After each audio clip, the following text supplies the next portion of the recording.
Avant de se faire un nom, Gabriel Attal a connu un passé de militant socialiste. Désormais aux commandes du ministère de l'Éducation nationale, les déclarations et décisions prises par le membre du gouvernement ont donc surpris plus d'un. Certains se sont d'ailleurs directement étonnés auprès du principal concerné d'un décalage entre sa politique menée et les valeurs de gauche qu'il a longtemps défendues. Pour un mec de gauche, tu es plus à droite que moi. Si tu étais de droite, qu'est-ce que ça serait ? Lui aurait notamment indiqué Éric Ciotti, président des Républicains, en privé, selon l'Express, ce jeudi 5 octobre. Auprès de nos confrères, le ministre 34 ans n'a pas bougé sa ligne de conduite. Il a clamé son envie d'œuvre en faveur de l'autorité et du retour de l'ordre à l'école. Gabriel Attal en a profité pour répondre à celles et ceux qui pointent une droitisation de son discours. La tenté d'autorité n'est pas propre à l'électorat de droite. De la même manière, quand je défends la laïcité, la maîtrise des fondamentaux ou la lutte contre le harcèlement, je ne fais pas le choix d'un camp ou d'un autre, a-t-il expliqué à l'Express, sans pour autant renier en rien son engagement premier au PS.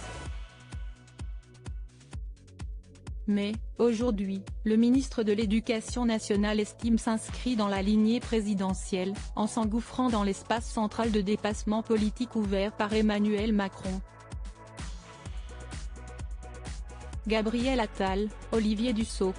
Ces politiques ont parlé de leur homosexualité. Gabriel Attal, un homme ambitieux ? Ce pas à droite de l'échiquier politique se retranscrit également dans l'agenda de Gabriel Attal. Fin septembre dernier, il a notamment accepté une invitation à déjeuner de Nicolas Sarkozy, encore très influent dans les rouages du parti Les Républicains. Serait-ce un signe qu'il est en train de marquer des points du côté du parti dirigé par Éric Ciotti ? Il a compris l'aspiration à la fermeté des Français, a vanté un proche de Laurent Wauquiez, dans l'Express, se réjouissant également de voir que Gabriel Attal n'a aucun état d'âme envers la gauche.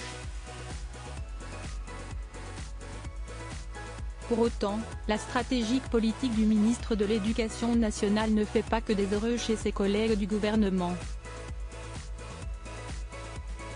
L'un d'eux y voit clairement une manœuvre pour séduire l'électorat de droite et peaufiner ses ambitions pour les prochaines années. Gabriel a décidé depuis quelque temps qu'il n'était plus de gauche mais de centre droit. Parce qu'il se rêve président ou Premier ministre dans pas longtemps. Crédit photo, Stéphane Le Mouton.